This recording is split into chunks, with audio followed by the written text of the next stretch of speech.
Well, I just wanted to show you guys what I just picked up, something I've been looking at, finding for the past 5 years. And today I found one last week, but I ended up just going today to get it. And here's a hint right there. That's a pretty good hint, eh? So yeah, I'll make a little bit more of an update when I get home. And yeah, it was pretty hard to find, and it involved, by the time I get home, about a 4-hour trip. So it's not too bad. I'm just going to start cleaning up my hoard pile and check this guy out. Now I can focus on him.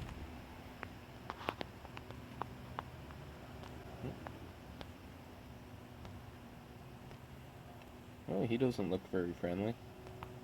It's not a wolf. Don't know what he is, but he has to go. Well, the hydraulic system seems to be nice and strong. The other night, my dad stood in a bucket. I lifted him about a foot in the air on idle. So, of course, I'm not going to go any higher because you never know. Got a little bit of a seep happening right there.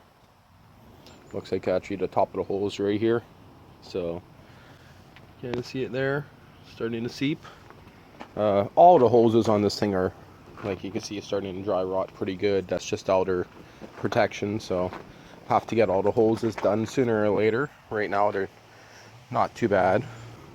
Have to go over the whole machine. There was one drop here. Not sure if you can see the little drop by the left hand, or I guess the right hand wheel as I walk around. The pump here is a little bit wet. It is a brand new pump they just installed. They modified the bracket to put the pump up here instead of down at the bottom, which is kind of a good idea. So they did that. Pop the hood here. So the engine itself actually looks to be pretty clean, but other than that, Vanguard, 20 horsepower, seems to start up fine. Took a little bit of cranking this morning to spark it up, but I mean, to be honest, I don't think they got the choke hooked up. Oh no, it is a second cable here, so they probably do. Oh no, they do got the choke hooked up. Okay, oop. Well, not no more. I just knocked it off. So, actually, yeah, they just had it down on that thing. I guess, yeah, it is hooked up. So I'll have to put that back on. Not too big of a deal. So, yeah, it seemed like when I started it this morning, I didn't want to fire until I cranked it, opened her right up. So, which is not too big of a deal. Of course, I crammed it down after. There is a fuel shut off on it. The guy warned me to shut off the fuel when I'm not using it because he had a problem with it siphoning and flooding, so I have to play with that later on. This is the hours on this engine, 139 hours. So according to him, he said on this engine, he did get a lot of overspray on it. So but other than that, thing looks pretty good. Has the old style metal tank. Paint cap just stopping in because the cap's broken. I'll have to fix that. Someone must have got their foot caught in between the ram or something at one time. Both pedals bent, so I'll be changing that. Might just heat it up with the torch, bend it back, but it only takes a few minutes to actually change it. Have to remove the cylinder. It's just on quick release pins. So tires are a little bit dry rotted. So have to just check it over a little bit more before I actually do anything major with it.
I have no idea how much of that got on video, but time to take a look at her and kind of see what I need. So 20 horsepower Briggs VTwin. And I should have put this down more so I can open the hood, but I'll do that in a bit. So, has a few little seeps as you can see there.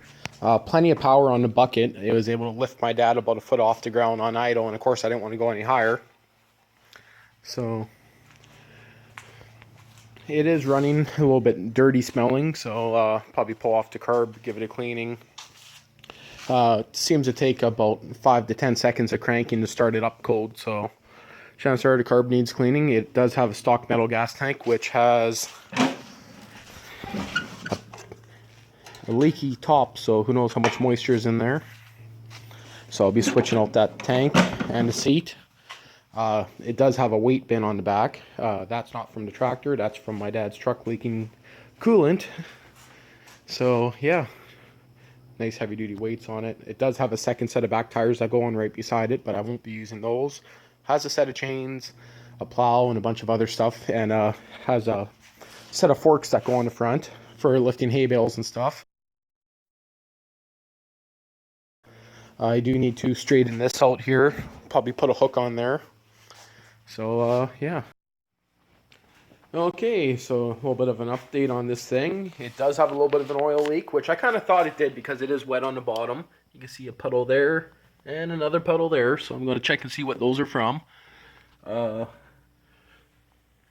Just using my Through Night TC10, and I'm going to give it a cold start.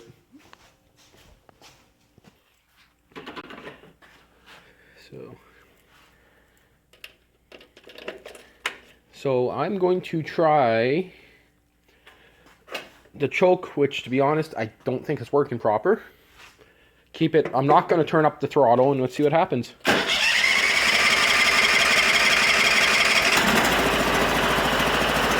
So by the sounds of it, I don't think that choke's working. No change on the engine. Now I'm pretty sure that choke is not working. Now I did look at the linkage, it is moving the linkage on the engine. So, and right away I smell rotten fuel. So,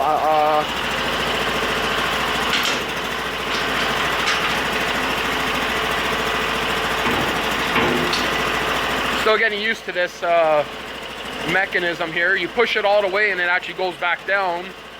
So, but it goes down slow, so it'd be okay for floating it, I guess. You go slow, it goes up fine. Yeah, it's just resting on top of that antique engine. It's a light enough thing. I'm just going to see if it's going to actually run out of fuel, because I got the fuel in the off position. And then when that's done, I'll probably start taking apart the carburetor to give it a cleaning.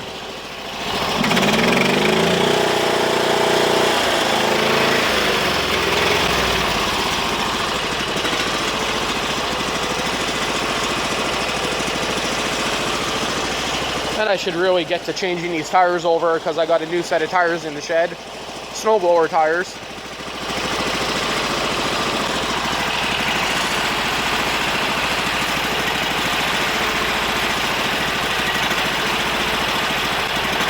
Oh, she's starting to loop. Starting to loop. Give her some throttle.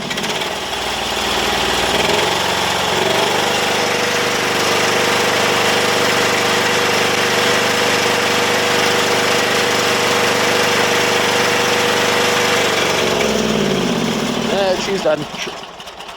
Okay, she's out. Okay, so the fuel shut off does work. That's one thing I wanted to see. That's good. Fuel shut off works. Now let's see how long it's going to take to reprime the fuel system. Oh,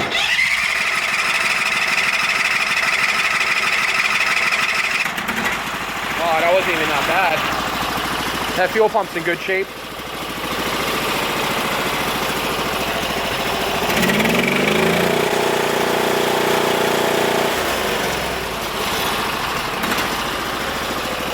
Well, I'll shut her off for now.